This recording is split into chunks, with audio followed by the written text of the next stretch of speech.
I'm going to give you three things that people get wrong about the Antichrist biblically. Number one, that when the Antichrist comes on the scene biblically, he will rule the entire world.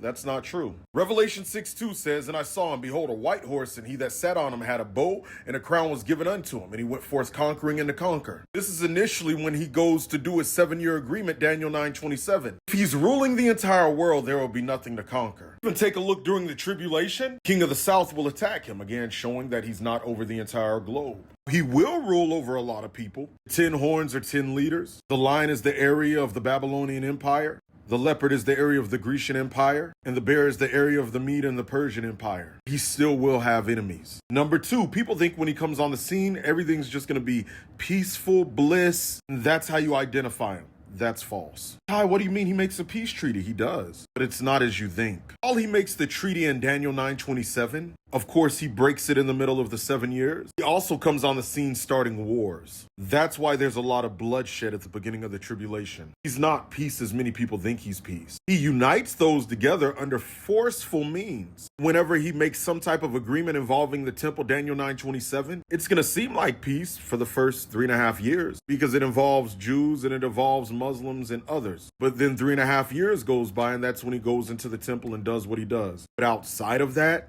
he's very war hungry the very first 3.5 years of the tribulation and the last 3.5 years, essentially the entire 7 years. The KJV puts it like this in Daniel 8:25, "By peace shall destroy many." What's interesting is in Islam, their means of peace literally destroys others. I believe the Antichrist will be the Mahdi. I've been saying that for like 10 plus years. Some of you have been following me since then, so you know. The last misconception that many people have is that he will be well known when he steps on the scene. That's not true. In fact, it's the exact opposite. Daniel 7, which speaks about 4 key empires, the last one being the Roman Empire, and then the extension of that being the future beast empire, talks about the 10 horns. Verse 8, "And I was considering the horns, and there was another horn, a little one, coming up from among them, before whom 3 of the first horns were plucked out by its roots. And there in this horn were eyes like the eyes of a man, and a mouth speaking pompous words." But notice the Bible calls him the little horn.